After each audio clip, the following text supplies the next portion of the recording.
Okay, folks. So I hope I can live up to that rather generous introduction. What I propose to do today is talk briefly about just war theory as it relates to the Iraq conflict. And I understand that you have had some discussions here already on just war theory, especially from within the Christian tradition.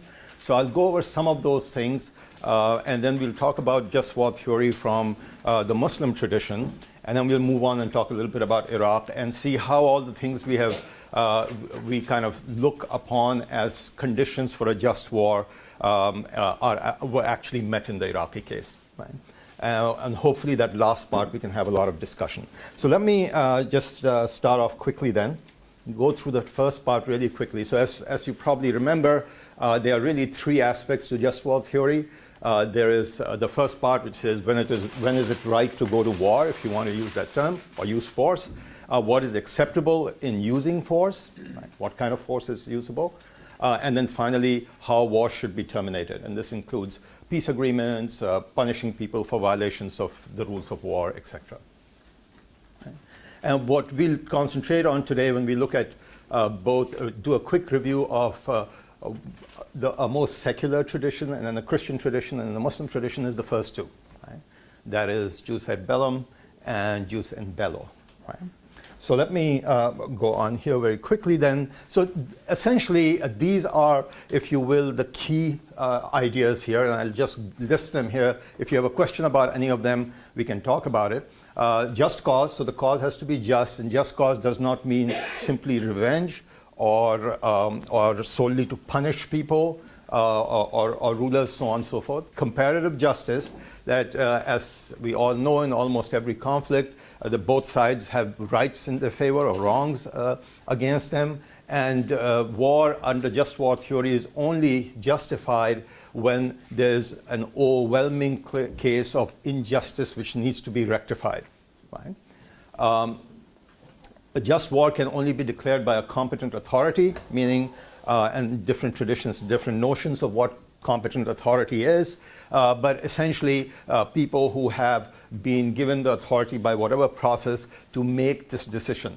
Right? Ordinary individuals cannot go around declaring just war.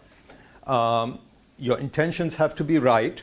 Right? The probability of success have to be pretty high, mainly because a war, of course, irrespective of how you fight it, is going to cause a lot of suffering and damage. And if that suffering and damage has to be justifiable, if it can be, by arguing that a successful conclusion of the war would lead to better conditions than existed before. Right? It has to be something that you use as a last resort, right? Rather than something that you use as a first resort. And then finally, there's the proportionality. And we're not talking about proportionality in use of force. We are talking about the general notion of proportionality. Does it make sense to use force under a specific circumstance? Right? And of course, there's the notion of proportionality when you're actually fighting a war, but that's a separate notion, if you will. And I'm sure you all probably went through most of this in your earlier discussion, so I'm not going to spend too much time on this. And the same there are also a set of principles which apply to how you fight a war, right? That you have to make a distinction between combatants and non-combatants. Right? You have to use proportional force. Somebody throws a stone at him, you can't nuke him. Right? It has that the actions you take under the war have to be justified by military necessity if it involves collateral damage, as we call it now. Now, fair treatment of prisoners and other rules of combat, right? And this notion of no malum in se, meaning you cannot use weapons and methods which are considered evil in themselves. Right? For instance, as has now become the custom, apparently, to use mass rape as a weapon of war.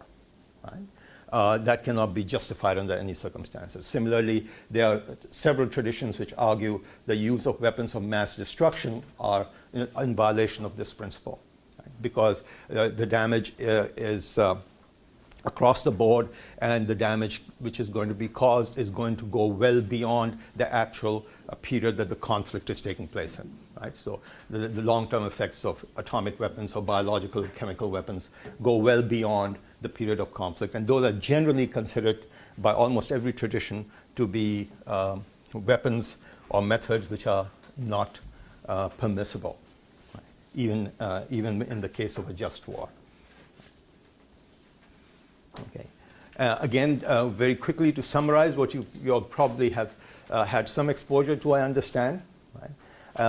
The earliest writing on just war theory predates the split in Christianity. So I've drawn up here something from actually the Catholic Church's Catechism of 1993, I think is the year, right? Where the notion of just war from the Catholic perspective, and really the Protestant perspective on this is not very different. There's a very slight variation here. But as you can see there, let me read that out quickly. The damage inflicted by the aggressor on the nation or community of nations must be lasting, grave, and certain, i.e. that which by itself establishes that a just war has to be defensive in nature. Right? Number two, that all other means of putting an end to it must have been shown to be impractical or ineffective. Right? There must be serious prospects of success. Right?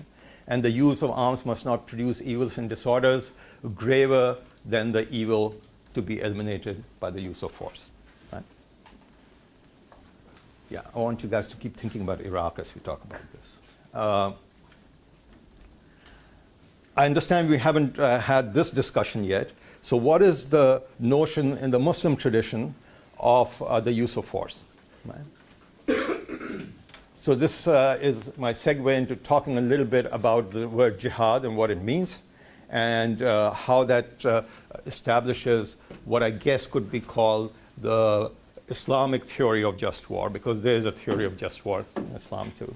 So the word jihad, which is one word which everybody seems to know, but nobody seems to understand what it actually means, actually comes from the Arabic root word of jahada, which means to struggle, to make an effort.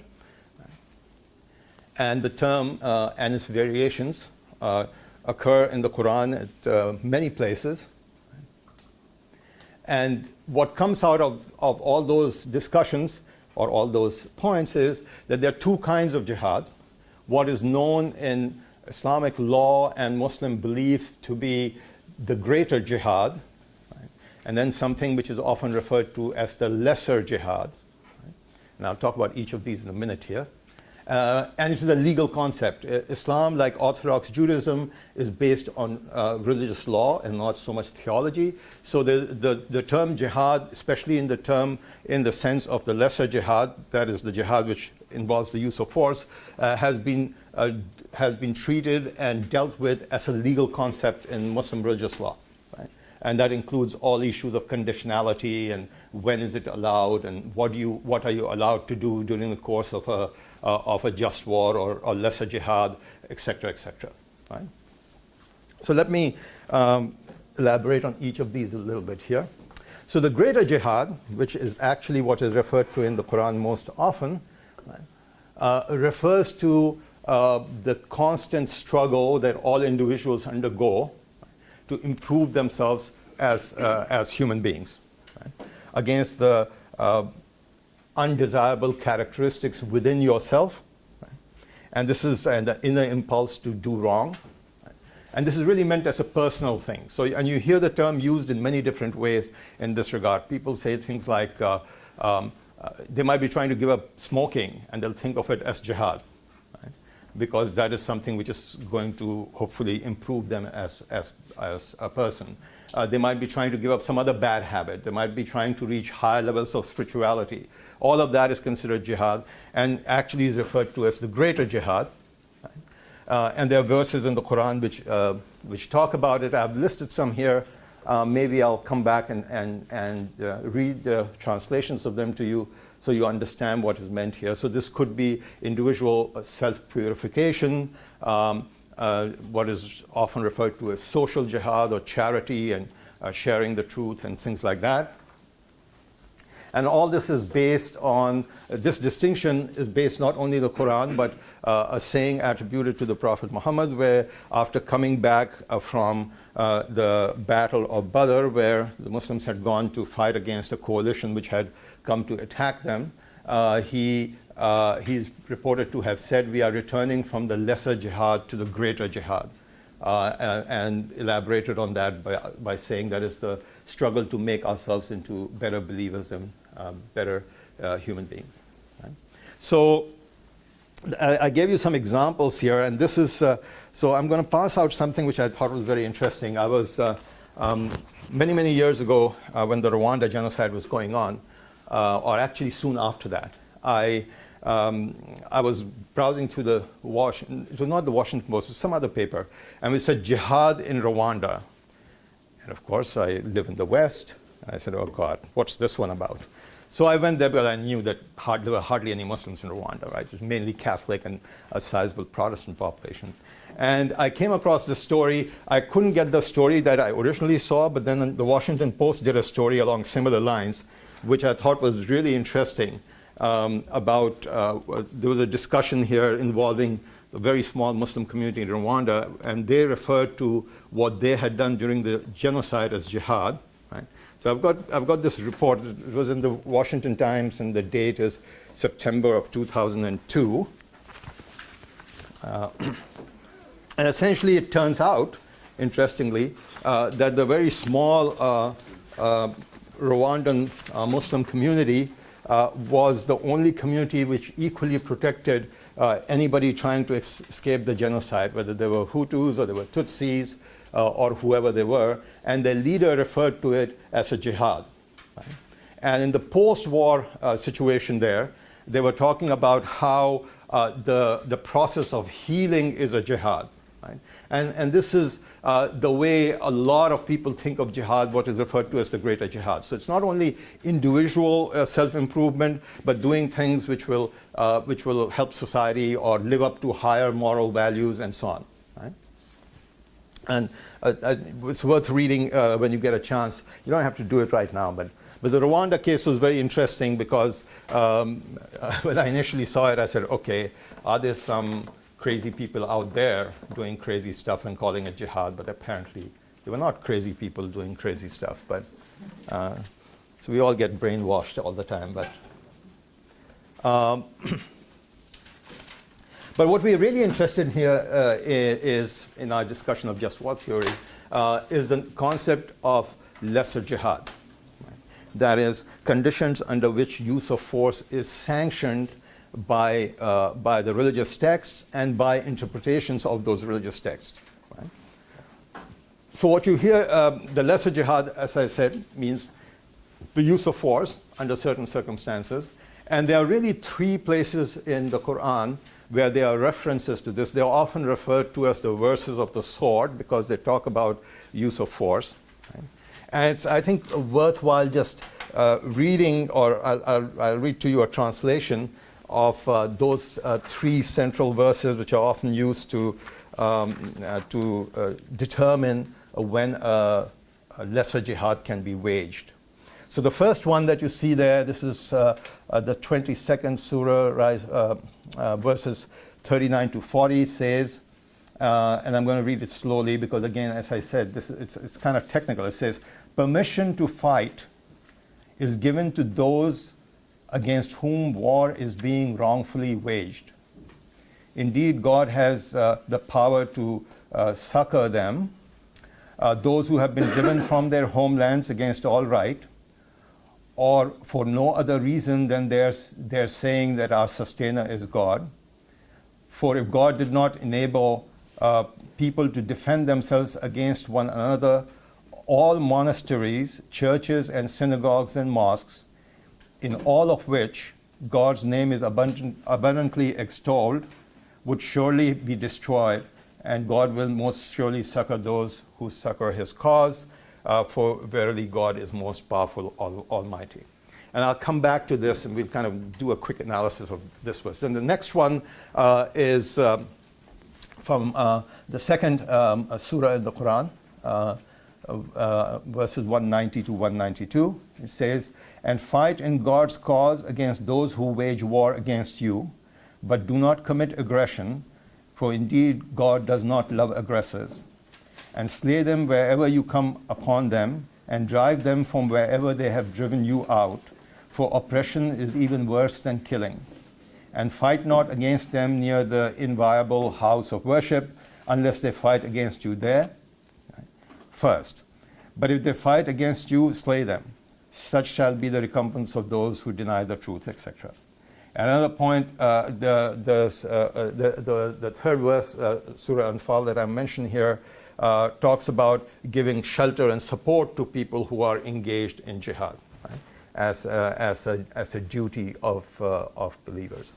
And there's another place which I wish I had put that verse down. I don't know why I didn't. Where the Quran talks about how if the aggressor desists, right, or does not want to continue with the war, you are obliged to end the war. Right? You cannot say, "Well, you started it, I'm going to finish it." Right? So let's go back and look at these three verses in a little more detail, and then we'll move on. So first of all, the first verse, it says permission to fight is given. And the word permission, the way it's used, implies an exception. Right? You don't ask permission for something which is normal. Right? It is only something which is abnormal for which you have to seek permission. Right? So permission is given to those to fight is given to those against whom war is being wrongfully waged. Right? There's an immediate attachment of a condition here. Right? And this permission only applies if war is being wrongfully waged against you. Right? And what is defined as wrongfully? It's not, very interestingly, it doesn't say that you can wage war against you, people who have wrongfully attacked you, but goes on to say that let me read that again. "Those who have been driven from their homelands against all right, for no other reason than their saying our sustainer is God," etc. Right? And so obviously this is if you're being attacked because of your beliefs. Right? You have the right to fight back. Right? And goes on to say, and this is really remarkable, that it mentions the places of worship, right, not only of Muslims, right, but of Jews and Christians, as places which would have been destroyed if this permission had not been given to resist people who were attacking you wrongfully. And this is, I think, a very interesting point to make here. So again, to come to that last part, it says if this permission had not been given, all monasteries, churches, synagogues, and mosques, in all of which God's name is abundantly extolled, would surely have been destroyed. So that's one. Secondly, in the second one here again, it says, "And fight in God's cause against those who wage war against you, but do not commit aggression, for indeed God does not love aggressors," etc. And then, of course, says you have right to kill them where they kill you and all that kind of stuff. So let's go on and see how these three verses, and these are probably the most explicit verses on the lesser jihad concept that you find in Islam, right, have been looked at in terms of Muslim religious scholarship, not political leaders here. I'm talking about religious scholarships, talking about religion from the legal point of view. So number one, right, it must be defensive in nature, and I think that is clear from the verses, that you don't have to do any interpretation here. Secondly, it must be in response to attacks on Muslims because they are Muslims. Right? Remember that first verse which says, they are being, that if you are attacked solely because you say that the Lord is our sustainer, right? Or only because you say the Lord is our sustainer.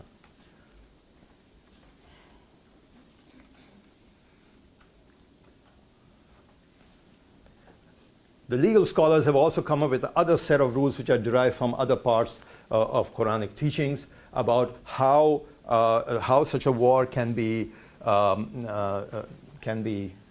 started or declared. So who can authorize it? And there are only two categories of people who are allowed to authorize the lesser jihad.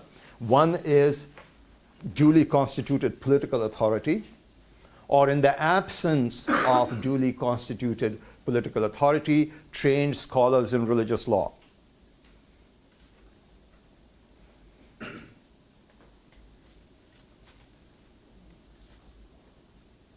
again based on both traditions about things that the Prophet Muhammad did and in extracts from the Quran. There are rules about the engagement itself, the conflict itself. There's a whole list of groups which are considered to be protected groups, even during the conditions of a lesser jihad, and these include the Quranic work actually has a list where it says do not attack people who are in monasteries and churches and synagogues and are praying to their God. You're not allowed to attack them or the institutions. You're not allowed to attack women. You're not allowed to attack children. You are not allowed to attack what the Quran calls the farmer in his field, meaning somebody going around doing his normal life activity, civilians in the broadest sense of the term. You're not allowed to, in those days, I guess this was environmental warfare, you're not allowed to poison wells as part of your war strategy. You're not allowed to cut down trees as part of your war strategy.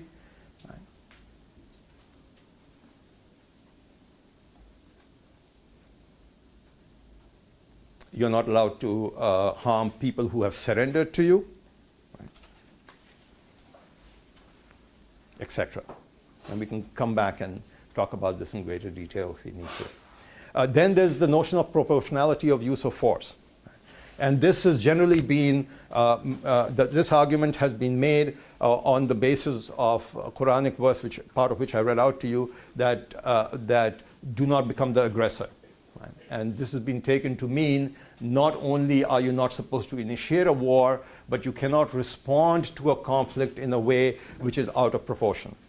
So interestingly, part of this big debate about Iran getting nuclear weapons, as you all are familiar with, all the senior religious leaders in Iran, and this is starting with Khomeini himself and anybody who's worth anything in terms of religious authority in Iran, have issued religious rulings saying that it is actually un-Islamic to acquire nuclear weapons.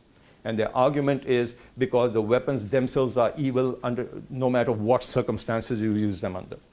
Because they violate the rules of proportionality and they harm large categories of people who should be protected in times of war. So this notion of proportionality applies not only to how you use force, but also what kind of stuff you're using force. This is kind of similar to what we were talking about, use of weapons and techniques which are in themselves evil and therefore should not be used in a war which is supposed to be based on a just cause. And then finally, duration of use of force. Right? That if the aggressor at any point says, I want to stop, you are required to stop. Otherwise, you become the aggressor.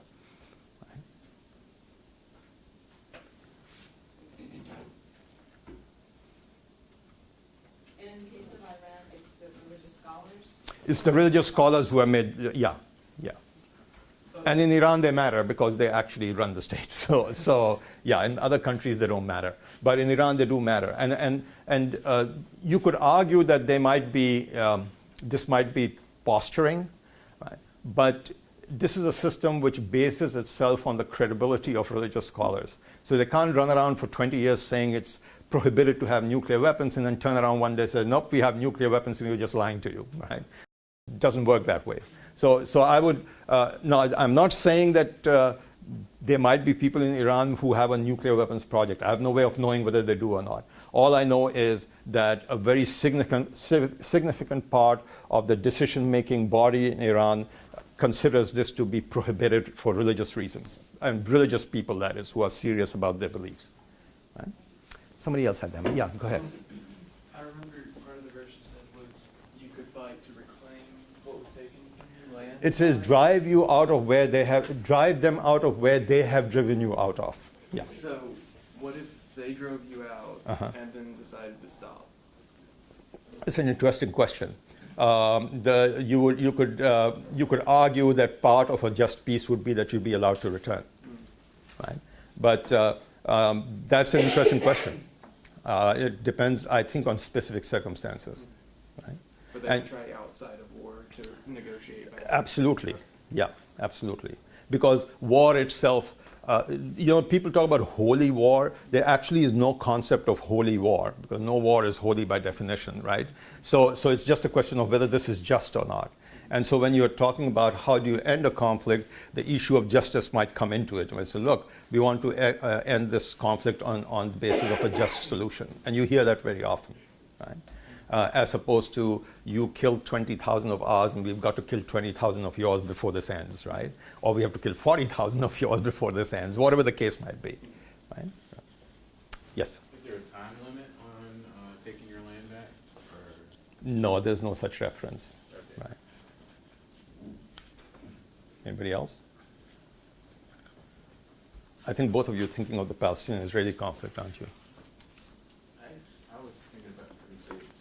You think about the Crusades, okay, yeah. I want to point out here that the Christian theory about just war at the time of the Crusades is very different from what Christian theory is today, right? If you apply Christian theory as it is understood today about just war, then the Crusades would not have been considered a just war, right? Even though at that time they were, by the people who were organizing them, right? So if you look upon this concept of a lesser jihad as a just war concept, right, most of the conditions that we talk about in the secular discussion of this, or even for that matter in the Christian discussion of this, are pretty much the same. Conditionality on use of force, narrow limitations on use of force, proportionality in use of force, and the rules of engagement themselves.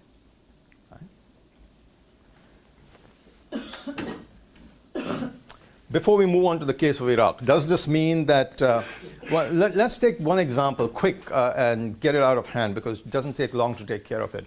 Al-Qaeda and its jihad, right? The vast majority of Muslims in the world do not believe that what Al-Qaeda was conducting was jihad for a whole variety of reasons. Where have we gone here? Including this, and this. Right? If you notice, if any of you have read any of the stuff which Al-Qaeda and its affiliated organizations have been issuing as part of their campaigns, it is always couched in terms of we are fighting a defensive war. We are fighting a war because they are on our land.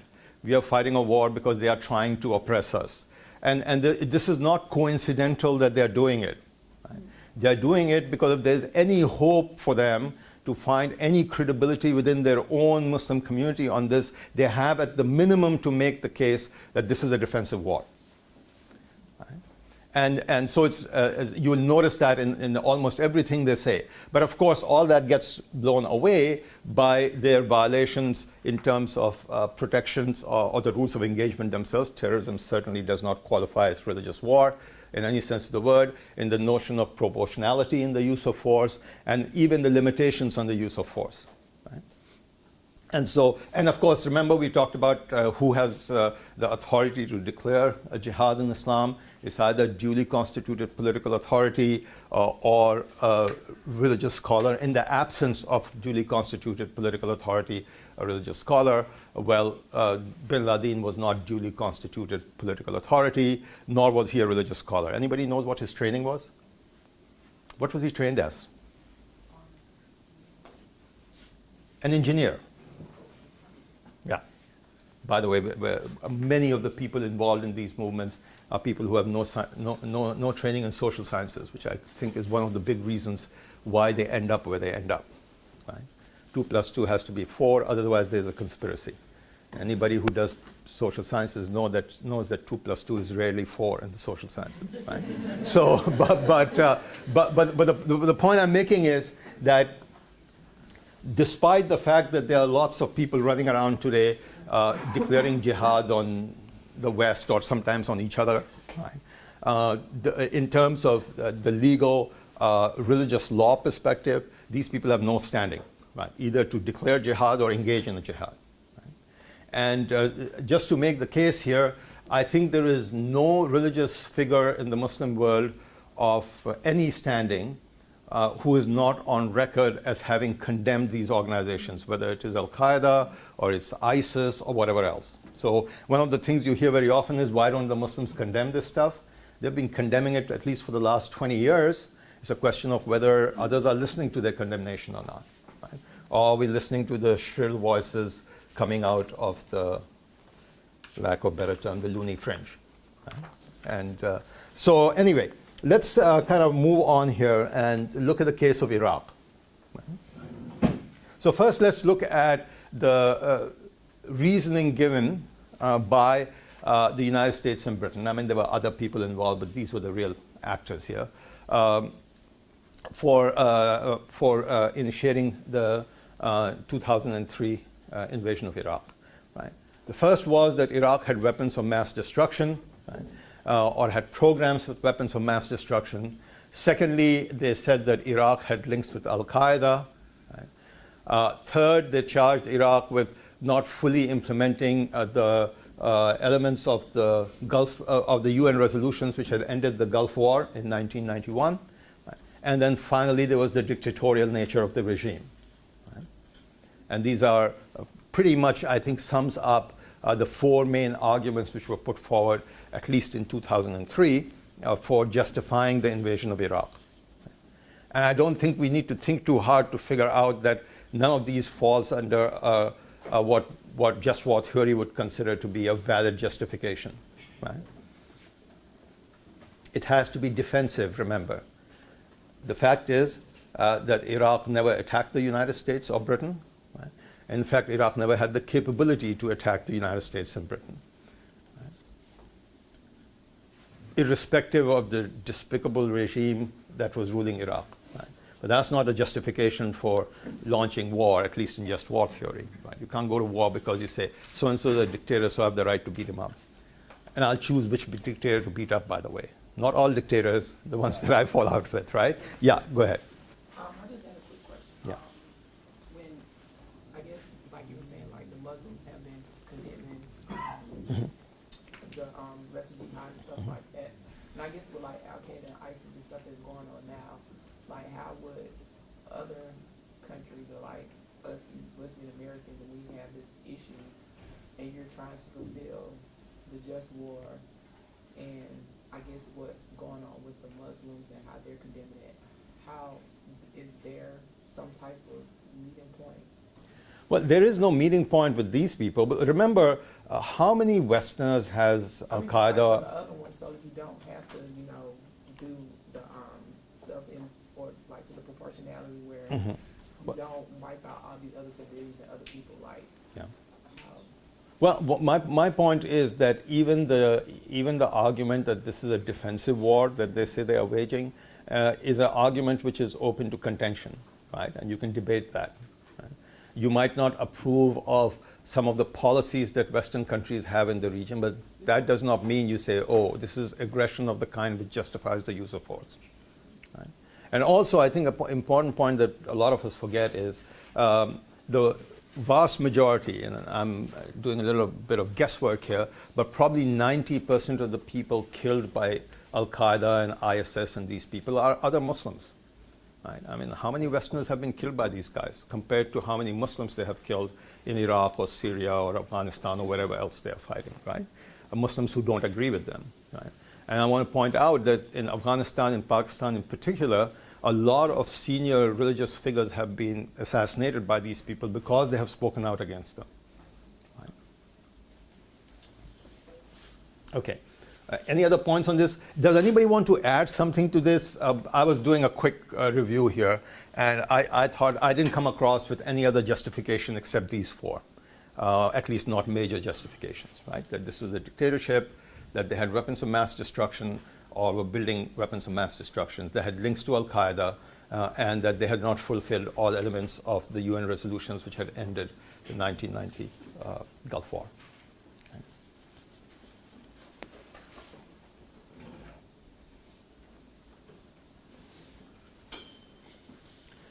The opponents of the war, of course, and there were many in the West, including many religious institutions, were essentially saying that number one, that Iraq's weapons of mass destruction, that the Iraqis had a weapons of mass destruction program had not been proven.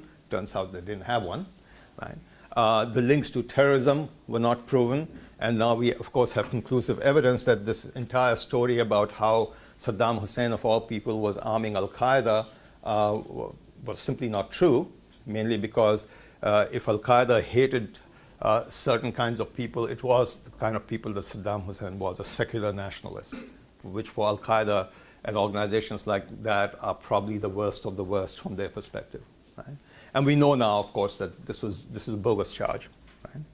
Right? And then finally, of course, the third argument, this is actually a very important argument, which isn't related to the just war theory, but is nevertheless an important argument. A lot of the opposition to the war in Europe in particular, right, was for the implications this had for the international system. And so it does tie into this just war concept. So what was the implication? The argument was something like this. Since the end of the Second World War, the United States and many of the Western countries, right, have been demanding that, that we develop an international system which is based on rule of law. For a long time, this was not possible because of the Cold War, because of the rivalry between the United States and the Soviet Union. Right? And now that in 2003, this was very clearly the case, you essentially had one dominant power in the international system, that this was the time to enforce the notion of rule of law, right, rather than resorting to force. And this ties in to the next point that you have up here is, remember that the United States and Britain went to the United Nations, right, and asked for authorization of use of force against Saddam in 2003, right, and the United Nations refused. Right? So in the Security Council, which needs to adopt a resolution under the UN Charter, by the way, the only legitimate use of force is either in self-defense when you've been attacked, right, or if the Security Council orders enforcement action against an aggressor.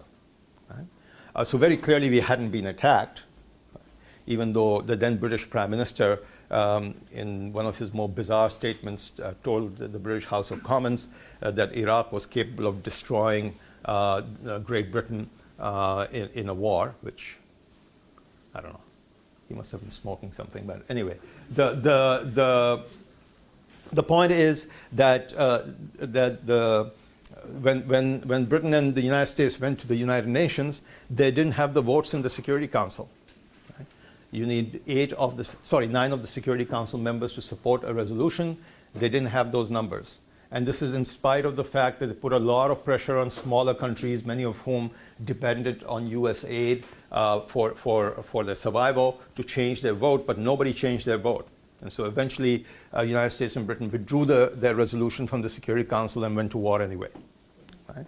And this is what really outraged a lot of people in Europe, right, because of the implications this had for the international system. Right? The preemptive use of force and preemptive use of force whenever you felt like it. And finally, this is a kind of post-war thing, if you want. But these were the stated goals. This is actually out of a State Department document of the United States and Britain when they, as the stated goals for going to war with the Iraqi government in 2003. And there were, as you can see here, 4 main points. Number 1, establishment in Iraq of a fully representative and democratic government that meets international standards. This is actually straight out of the document. I haven't doctored the words here. I think the further we move away, the more ironic it gets. Secondly, maintaining the independence, sovereignty, and territorial integrity of Iraq. Yeah. Eliminating Iraq's weapons of mass destruction capabilities, and using the natural resources of Iraq for the benefit of the Iraqi people. This obviously refers to oil. Right. Yeah.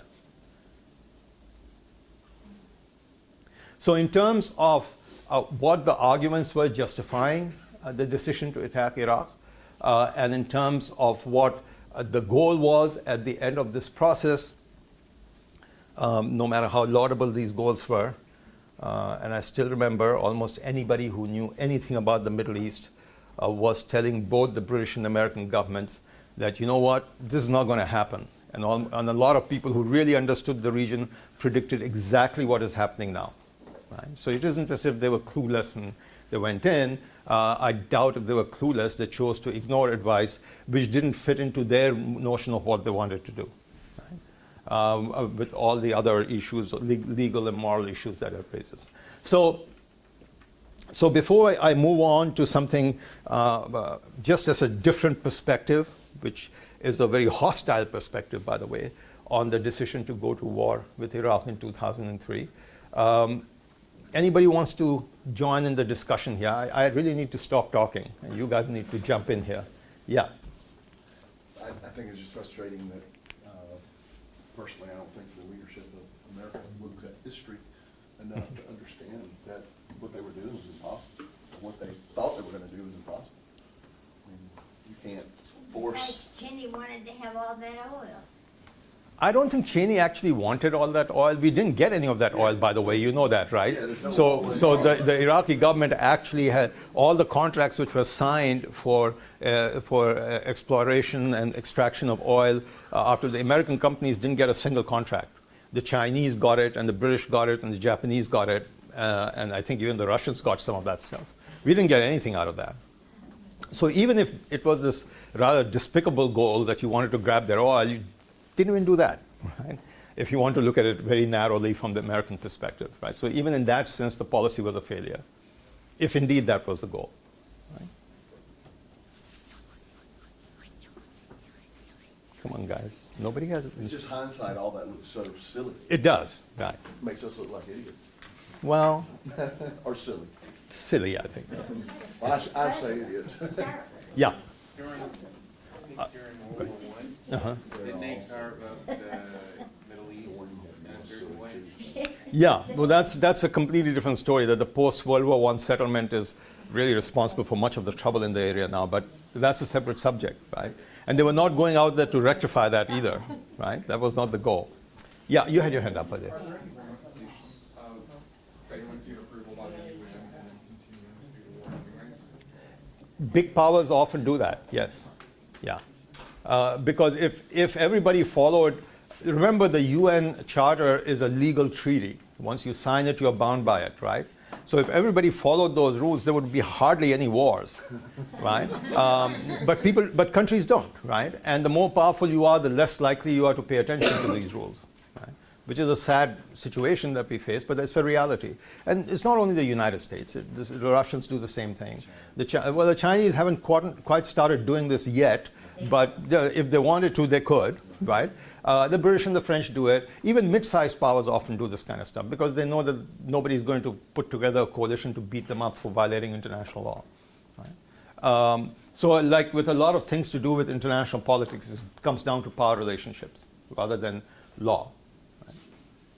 So, yeah, go ahead. That's one question. In your, I think that a lot of the ISIS and things like that, a lot of that we have caused by our aggression in that region. Almost the entire leadership of ISIS, almost the entire leadership, were people who were being held in those camps in Iraq where they were being tortured.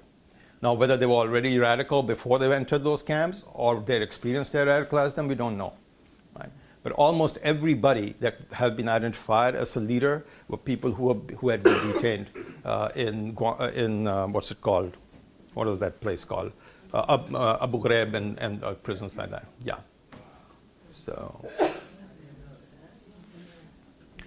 there's one thing I want people to understand about the Iraq thing. Iraq, prior to the invasion of 2003, had one of the most highly educated populations in the Arab world. Right? It's a very sophisticated civilization.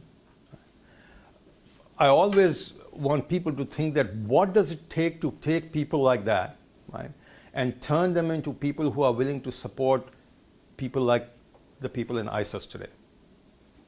Right? I mean, what experiences have they undergone that has transformed them from a long history of a tolerant, educated, sophisticated society into supporting this bunch of yahoos, which is what they are, right?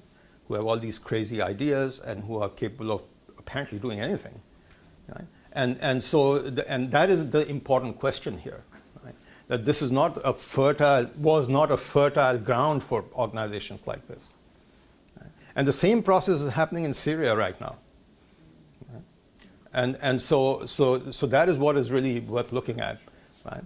Yeah, you had your hand up. Well, I think you sort of hinted on what my question was going to be. But so So it sort of seems like people who sort of knew anything about the situation could foresee what we're currently going through.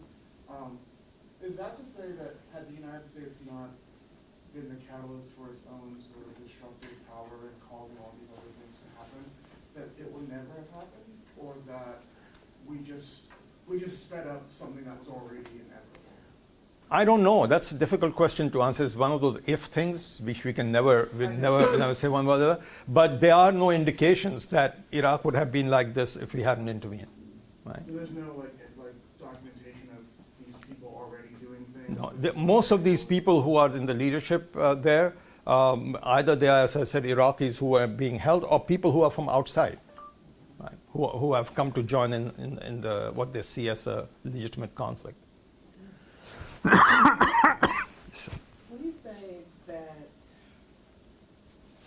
the people of Iraq were before, just educate people who were wide apart, what percentage of the people are following these people?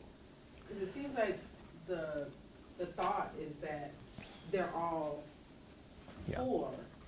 Well, they're not all for. I think there's a small group of people who is actually supporting these guys. But the vast majority are refusing to take sides.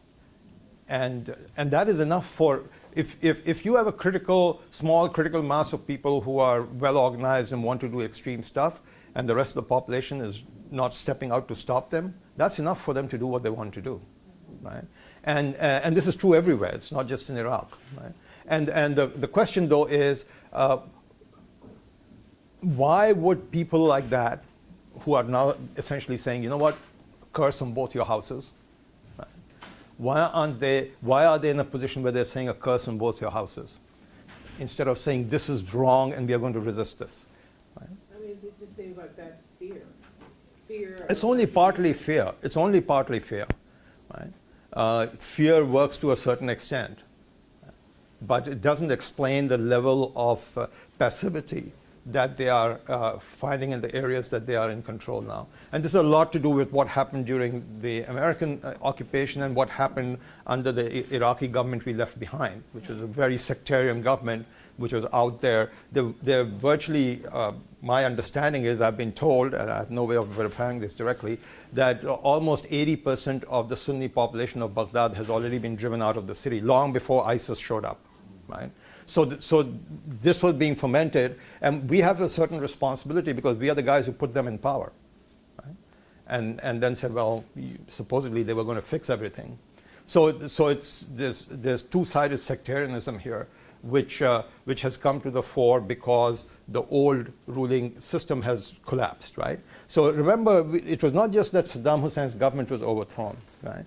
We then systematically went around dismissing anybody who had served in the government. I mean, we're not talking about politicians, we're talking about bureaucrats, we're talking about military personnel, we're talking about people who were running engineering plants, we're talking about people who were running the power supply system. Right? And so the result was that this was a state without any of the infrastructure which is needed for an effective state to work. Right? So when we withdrew finally withdrew from Iraq in end of 2013, right, 10 years after the war, electricity production in Iraq was still at 50% of what it had been at the time of the start of the war. Right? And this is despite the billions of dollars that we poured into Iraq in the form of reconstruction aid and all that kind of stuff, which is another whole story of massive corruption. Really, literally, there were like billions of dollars which were just stolen by private contractors, as they were called, right? And of course, Iraqis on the ground who thought now's the time to make money, right? Yeah. I don't want to delay all this, but is there any credibility to the fact that, I guess, the harshness of Saddam Hussein's regime was what was able to make Iraq successful with the division of the Shiite Sunni and a lot of people argue that today, right? So just to let you know something, I was and still am, I haven't changed my mind. I was a very, very bitter critic of Saddam Hussein's government. I thought the man was beyond the pale in many ways, right? But if I'm being honest and I look back, I say, you know what? Maybe that's what was needed to keep the lid on that place. Because what we've done is we've basically Yeah. empowered One group that or the now other, is- yeah. And some of this is deliberate as part of the war propaganda, which had huge impact. So, for instance, one of the common themes we heard about was how Saddam Hussein oppressed the Shias, right? And that supposedly explains the Shia Sunni conflict in Iraq.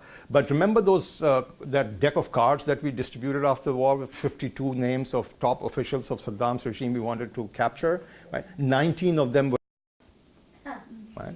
So as I always say, the man was an equal opportunity oppressor. It didn't matter who you were. If you opposed him, you got oppressed, right? But the picture painted here was this Sunni dictator who was beating up on the Shias all the time, even though half the people we accused of being complicit in this were themselves Shias, right? And so it's there's a lot of stuff there which was problematic. But here is another perspective on this, which I think is interesting, and I think puts to rest once and for all whether we can have a discussion at all about any justice to the war. So I don't know how many of you have heard of something which is called the Project for the New American Century.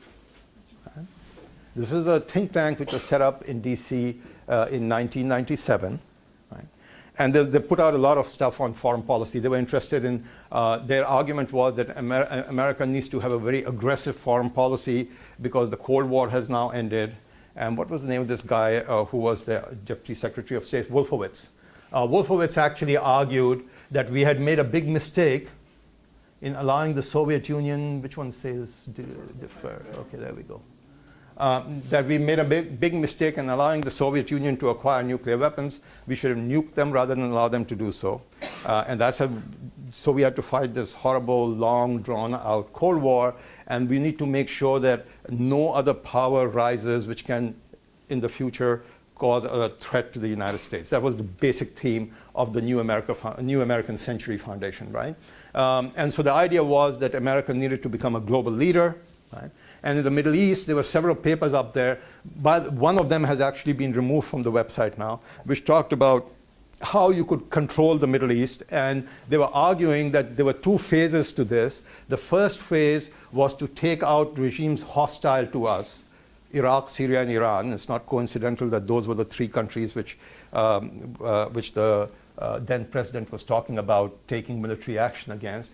And then once you had established sympathetic governments there, you could bring your allies into line because you won't need them anymore, meaning the Saudis and the Kuwaitis and all the others who don't listen to us enough, right? And they had papers on other kinds of things up there. It's very interesting if you look at who are the people who are part of this New American Century Foundation. So here's your list. And what they were in the first Bush administration at the time we decided to go to war with Iraq.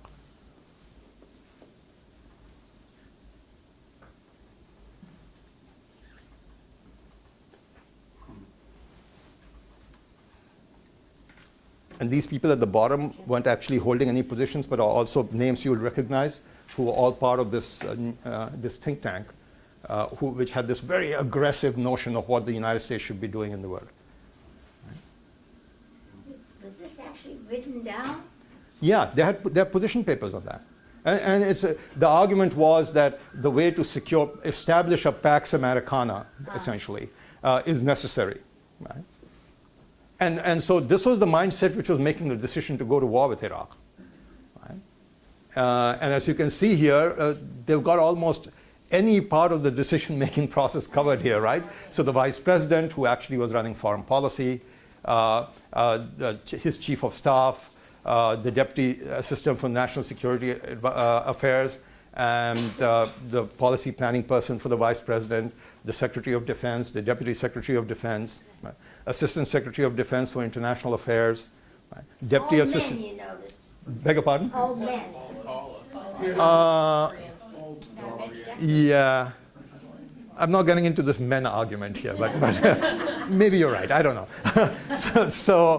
Yeah, well, here's a woman. Yeah, Undersecretary of State for Global Affairs. Zalmay Khalilzad, who actually later on became ambassador to both Iraq. He was ambassador to Iraq, became ambassador to Afghanistan, sorry, became ambassador to Iraq, and later served as our representative at the United Nations. Right. There's Liz over here. Yeah, there's some other interesting personalities. Elliot Cohen is there, Dan Quayle is there. 40. Yeah. Francis Fukuyama, who, by the way, resigned from the body later on. Steve Forbes. So the argument is that really there was no serious debate about whether this war was justified, at least in terms of just war theory. Right? The debate was, we want America to have a certain role in the international system, and this is the way to do it. Will it work or not? Well, and they use 9/11 to. Yeah, and then all the other stuff kind of falls into place. But otherwise, you say, were these guys serious? Did anybody ever look at anything? Did they actually investigate the possibility? I doubt if any of that was done, right? It was, they had this vision, right? And by the way, you know, in their own twisted way, these guys are patriots, right? It's not that they were against America, right? It's just that they had a vision for America, which I find very problematic, right? But they didn't find problematic. And their foreign policy decisions with regard to this conflict make perfect sense if you understand where they were coming from. Right? And where they were coming from was, we want a Pax Americana, where we dominate the international system. So that's why I said this is an unconventional way of looking at it, right? But it's interesting because if you know, as I said, what the New American Century Foundation was, and a lot of people don't know that these guys were all members of that. They actually listed them on their webpage. This information is off their webpage. It's from, yeah, I didn't have to do much searching. At least when I first got it off their webpage, which was in 2005, I think. So in terms of just war theory, I think it's safe to argue that debate never really seriously took place. Right? They were, at least not within the people who were making the decisions. Right? People outside were arguing that. Right? There were many church groups which were arguing against the war, saying this is not a justified war, we shouldn't be doing it, and stuff like that. But within the administration, I doubt there was any serious discussion of whether this is appropriate behavior or inappropriate behavior. So. Yeah. So has anybody followed up with these people, and have they discussed or followed any line of consequence? And No. No? No. There are people, internationally, as you know, there are lots of groups which think that several of these people, including the vice president, should be tried for violations of international law. But he's the former vice president of the United States. Who's going to try him? The current president has already said that this is in the past and we shouldn't talk about this. How do they explain away what's going on? They don't. No, they don't. They don't. No conversation. No, what is there to explain? Right? I remember when the law and order situation really broke down in Iraq and they were looting the National Museum in Baghdad and stuff like that. Rumsfeld actually in an interview said, well, this kind of stuff happens after a war. It is normal for people who have been in a dictatorship for so long to kind of freak out for a while. Right? So, yeah. So with that, I mean, then what role, and I guess this is sort of abstract and a working question, so forgive me that kind of Sure. go through it, but I mean, you know, we have a lot of scholars who serve as advisors to different factions in the government.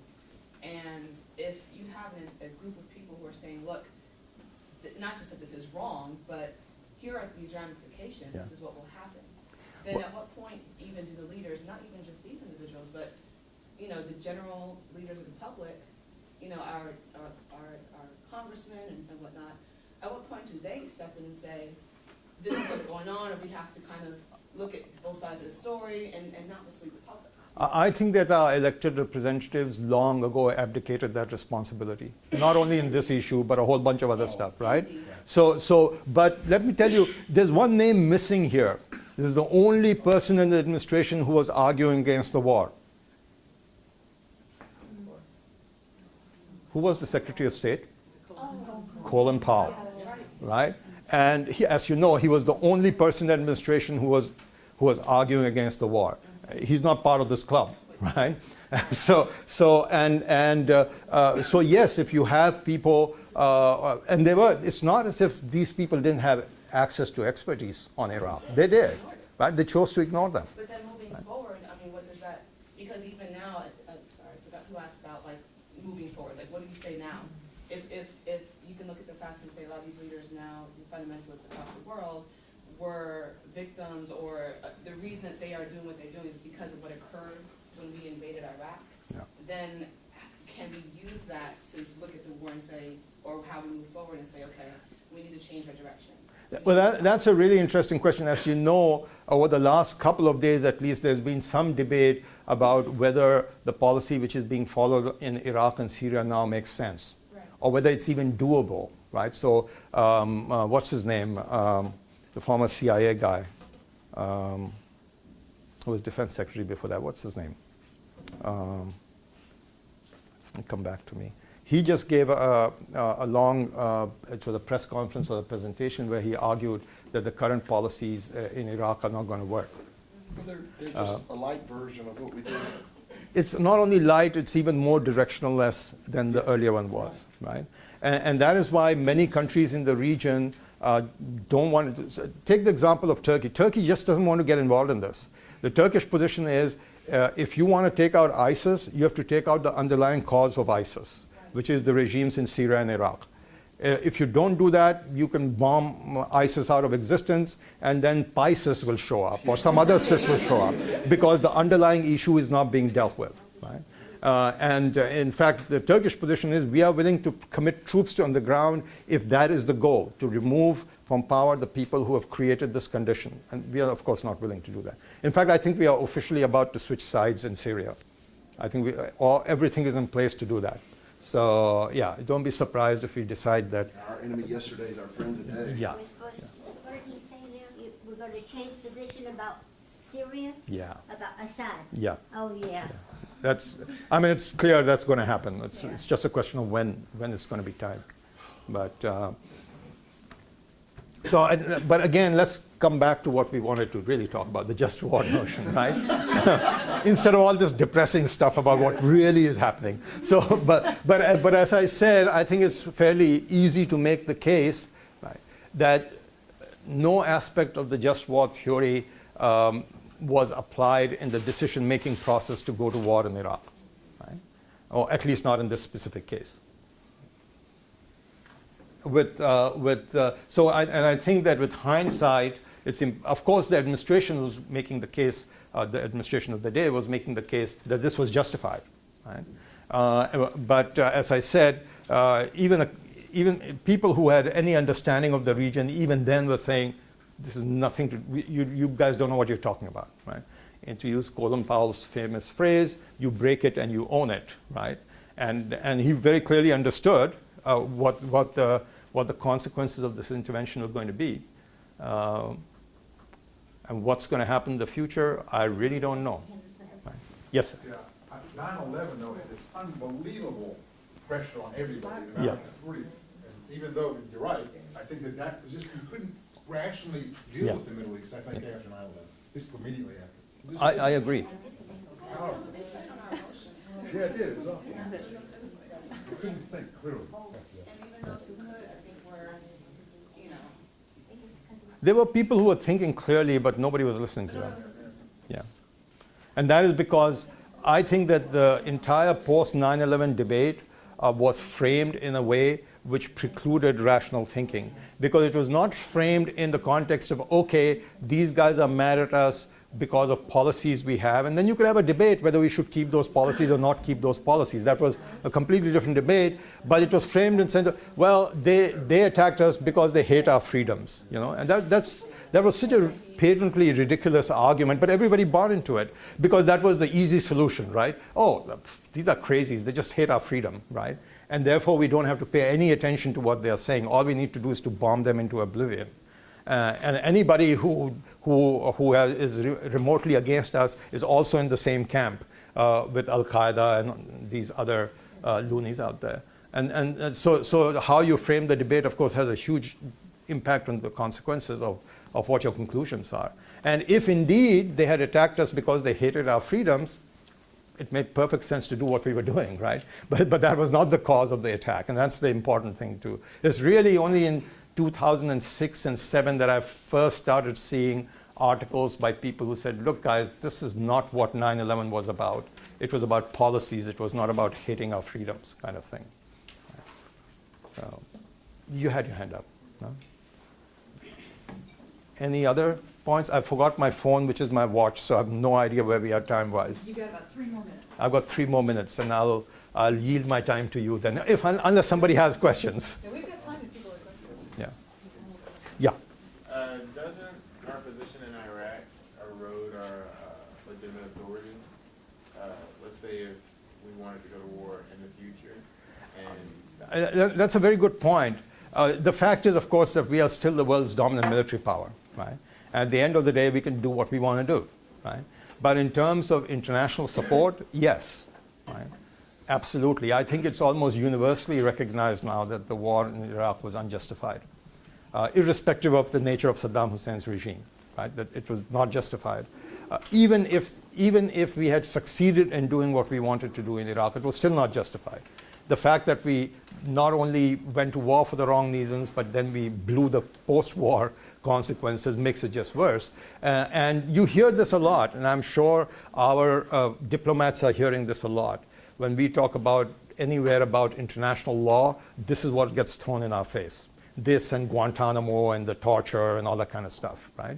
Where a lot of our ability to influence others was based not only on the fact that we had a big military and we had a major economy and all that kind of stuff, but also on the kind of moral authority that the United States had built up since the end of the Second World War, right? And a lot of that was squandered in this incident, I think. And it'll take a long time before it can be rebuilt, if we end up trying to rebuild it anyway. If we can always go down the route of saying, well, we still got the biggest guns, we'll just do what we feel like. Right. That's So, my question. yeah. And do you think it was an accident that America didn't get any of the oil in Iraq? Oh, no. Was that a bribe to No, China? no. The Iraqis are not idiots, okay? And seriously, it doesn't matter which side you're talking about, right? There's a widespread perception in the region that oil is a curse, that everybody would leave us alone if the oil wasn't here, right? And which is probably true, right? And so the notion is, you know what, we'll do what you ever wondered why Gaddafi, who was a little cracked anyway, was such a prime target? There are a lot of cracked rulers in the world. Why was Gaddafi such a prime target? Because Gaddafi was the first leader of an oil-producing country who made a conscious decision not to give concessions for oil development and drilling to big oil companies. All the concessions were to small oil companies, like Phillips Petroleum and stuff like that. And what the Iraqis are doing right now is exactly the same thing, right? They are keeping the big companies out. They are giving these contracts to small companies or companies from developing countries who cannot get their governments to use political military muscle against them later on, if they have a dispute with them, right? And so from their point of view, it's completely logical not to give contracts to British and American companies, right? Which is what has happened, actually. I'm going to have to leave it on that Yeah. sober note. So Okay. thank you Sure. very much.